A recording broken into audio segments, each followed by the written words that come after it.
How to use credit balance in Temu. Hey everybody, welcome back to Login Joins.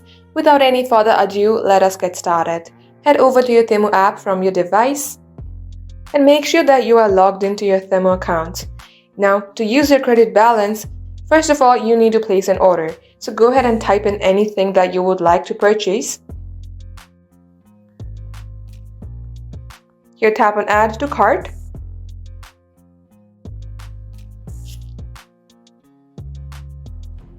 Once you do so, go ahead and tap on your card icon at the bottom of your page. Then here, simply tap on Checkout.